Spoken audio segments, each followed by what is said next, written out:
दुलाराय बर' फरायसा आफादा बर' हारिनि केप्टेनशिपखौ लानानै हारिनि थामोनथा रैखाथि आरो जोंनि सिनायथिखौ लानानै जों हाबा मावबोदों आरो बर' जातीयताबादनि सेनापतिनि दायित्वखौ एबसुआ गोदोनिफ्राय लादों, इयुनाव लालांगोन।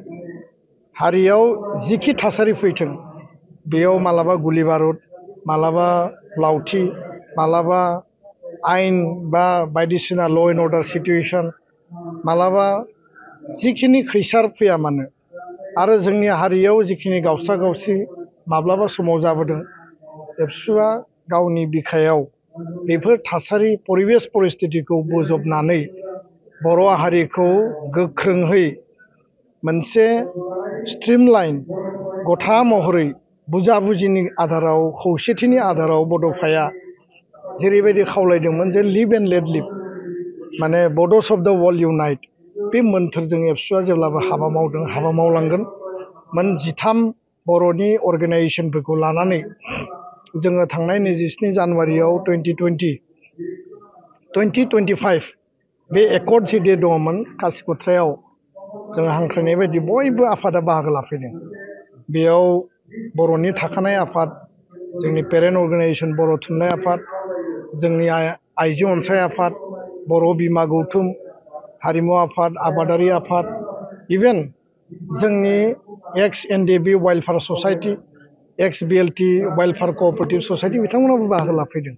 दा जाय जि साना मानो बर' हारिनि इउनिटिया मुलुग दरबाराव स' जानांगौ आरो जोङो इउनिटिनि आधाराव हारिनि जेंना जेंसिखौ सुस्रांनांगौ।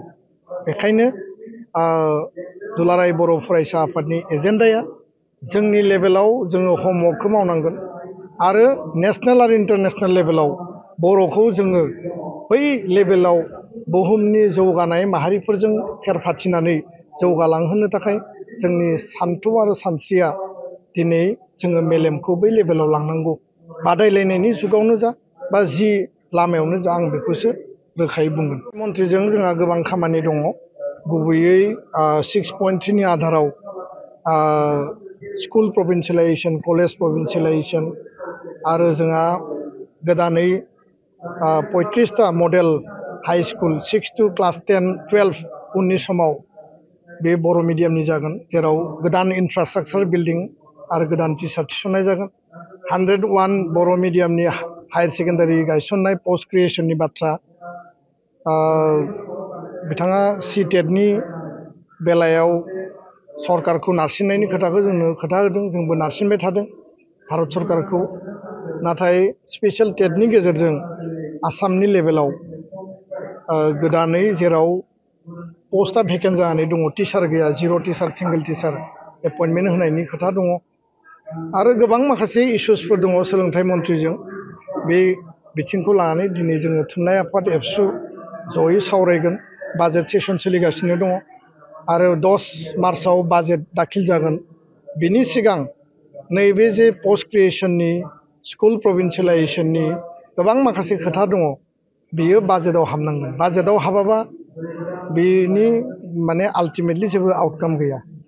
बाजेटारि फाइनेन्स प्रभिजननि गेजेरजोंसो जेंनाया समाधान जागोन। बेखायनो बिथांजों जोंहा दिनै मिटिं दङ, मिजिंथिदों जे जोंनि जेंनाया नैबे बाजेटनि गेजेरजों बांसिनानो समाधान जागोन, 100% नङाब्लाबो। खारन जोङो 100% समाधाननि थाखाय सरकारखौ प्रेसार होदों, खिन्थु सरकारा गावनि पलिसि नितिजों खारो आरो बिथांमोननि पलिसि नितियाव जोंखौ गारनानै जाहाथे जाया, जोंनि जेंनाखौ लाफानानैसो बिथांमोननि पलिसि नितिया जाहाथे जायो, बेखायनो जोङो बिथांमोनखौ प्रेसार आरो इनसिस्ट खालामदों।